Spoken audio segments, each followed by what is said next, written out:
For those that think they can't move on and recover, there is life after infidelity. Part 2. So after 5 years of NC with her, I'm returning with some fresh information on how the encounter with C went. And boy, did things get a little dirty. And I went to her parents' place for a celebration of her young cousin. It's your birthday.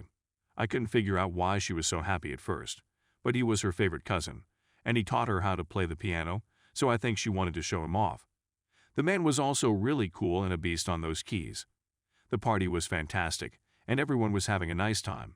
And out we're chatting to her parents, and her father was still joking about wedding dates with us. Everything was going swimmingly until I saw the old circle with C as their conductor through the throng. I was astounded by how well she still looked. She still had the chuckle I used to like, and she was becoming the focus of attention. I wasn't quite ready to face her yet, so I looked aside so she wouldn't see me.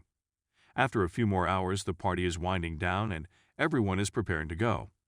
I says she'll be right back and goes to the restroom, leaving me to chat to some folks who inquire about my graphic design skills. After a few seconds, we are all summoned from her living room. C and R are having a screaming battle on the backyard patio, almost coming to blows, all while their older sister is attempting to calm them both down. C begins ranting on about how I was taken from her and how I had no right to pursue me since sisters don't pursue one another's lovers. Then you should have left your legs closed, I yelled back. C shoves her elder sister out of the way and tries to swing at her, but blocks it and was ready to knock her down until I stepped in between them. This was plenty for me. I was sick of witnessing the lady I loved and her ex, her sister, at one another's throats. This stuff was coming to an end. I pushed it to the side, checked A, and shouted at C. What the hell is wrong with you? Hello, this is your little sister. She suddenly broke out of it, and as she looks at me, for the first time in years, she whispers, her voice quivering, you came. From the living room to the garden, everyone's gaze was fixed on us. I felt terrible for their parents because they were so ashamed. Her eyes welled up, and she requested if we could speak about it. I knew there was no turning back, so I immediately said okay, but only on the condition that it remained with me. She attempted to explain that she wanted us to discuss alone, but I told her that this was not going to happen. Either she stayed or I walked. It didn't make a difference to me. I wanted it to remain since I don't have any secrets to tell her. She had opened up to me so much that I couldn't keep her out of this, not with her own family. She is now a member of my family, and she deserved to be a part of this. We made our way to the pool area when the conversation started as follows. So, what's the deal? C. You're in excellent shape. Blue was always your favorite color, and it still is. It's wonderful to see you once again. I'm not going to fall for her trap, but I'll be nice. Thank you very much. What exactly is going on here? What exactly do you want? C. I understand that I don't deserve anything from you, but I just wanted you to know that I had been thinking about what I had done to you for a long time. You were so kind to me, and I completely botched up the situation. Believe me when I say that I have no clue what I was thinking when I did what I was doing. Me? That's an obvious lie, and you're fully aware that you're telling it. C then starts to shake and moan, and ultimately stops. C, I'm not sure how much of this you're aware of, but App and I were married and had a kid. I gave her the name because I thought it was appropriate. I was starting to become agitated. After 3 years of marriage, we spoke about the name we'd like to give our first son or daughter. Elkin, if you're a young buck. If you happen to be a female, I grew up with an aunt named, who was a big fan of C when we were little. Even was taken aback by the fact that she continues to name her kid after my grandmother, which caused me to get enraged for a time. I have a sneaking suspicion that C did not tell the baby's name to her family before giving her away. I felt a warm embrace around my hand as I stroked it. We looked at each other for a moment before C cleared her throat and gave her sister a scathing gaze. C, how is it that she is still here? This is just between the two of us. We don't exist in the first place, believe it or not. And I have been dating for 1 year and 2 months. The 3 years I spent with you were nothing compared to what that meant to me. I turned to gaze at her. She is just wonderful, and I want to have a long-term relationship with her. I was sobbing and grinning at me, and she was grasping my hand strongly in her hands. It felt a bit uncomfortable, to be honest. Whatever you say to me, you also say to her, so be careful what you say. See, she's had a thing for you for a long time. She used to write love poems and read them to her stuffed animals while you pretended to be at home, which was very entertaining. No, you're not supposed to be with her. You're supposed to be with me instead. Me? Smiling at her. You wrote poetry about me, didn't you? Do you mind if I have a look? They're really lame, a heated face said. Me? Please allow me to serve as the arbitrator. We are being cut off by C. Look, I know you're conspiring with her in order to damage me, and I'm going to take you out with an eye for an eye. Is it possible for us to just restart, you with my sister, and me with Ab? I'm feeling a lot better right now. Please accept my sincere apologies for making such a dreadful error. I'm just a normal person.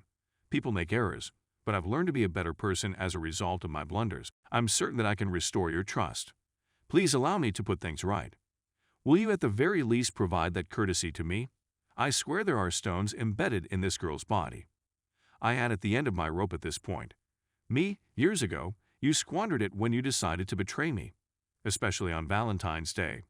No, you must hear this. For the next 5 years, I kept asking myself, what did I do wrong? Why wasn't I sufficient? It took some serious soul searching to realize that the issue wasn't falling in love with you, but rather being dazzled by you. I let our relationship blind me to who you really were and why your previous lovers never stayed around. You're completely depleted, always yearning for someone to fill that empty glass within you. You've never found out what you're looking for. I'm not going to be another pouring into your glass. I honestly thought seeing you would be more difficult than this, but I no longer care about you. I spent a lot of time with new people, new activities, and new locations to help me recover. We had a good time, but we've grown apart. I don't recognize the girl I grew up with when I look at you. Just someone who has to get their act together. I've discovered my one and only, and the letter is A. I adore your little sister, and I'm hoping that one day, when the moment is perfect, we'll get married. Do you want to make amends with me? Be a more responsible sister. Stop fighting and get your stuff together. You were once her hero. Begin by attempting to recoup those points, and then go from there. C was in tears and trembling like if she had been hit by a bomb. She knew right then and there that this was the end of whatever reunion she had planned. She was attempting to say something, but she eventually sealed her lips and nodded her head to me as if accepting it. She then requested to talk with her alone and summoned her eldest sister. As a result, I gave them some room. All of the sisters sobbed and held each other. At the conclusion, I believe they finally reached an agreement. Their mother, who was watching them, looked at me with tears in her eyes, grasping my hand, and began thanking me. Their father also thanked me and gave me a hearty embrace. This whole situation was overwhelming. I sobbed in my arms when it was finished. She continued thanking me and said that C had given us her blessing and that she loved me. She also asked if it was okay if she remained with her sisters, at home with the family for a bit, stating they needed to finally completely catch up, to which I replied that it was okay. She urgently needs this. I instructed her to call me when she was ready. Those poems are still owed to me by her. I finally came home to write this. Oh my goodness, what a day. But I'm feeling better. Truly outstanding. I got my piece and assisted my GF's family in beginning the lengthy line of repairs. I never believed I'd receive this, but I did. With my sunglasses on, I can continue to look forward to a better future. To all the women and gentlemen across the globe and on this sub who are reading my narrative, I want to remind you that life does not end with heartbreak. You must keep pushing, no matter how difficult it seems. Always aim for greater and never settle with second best. We're not backup plans.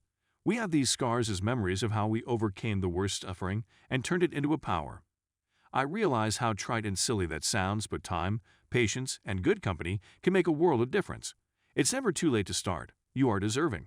We are all. Thrive, my friends, thrive. This may be my last article, but thank you so much for reading it, and please accept my apologies for the length. I didn't want to leave anything out. Everyone sends forth positive thoughts.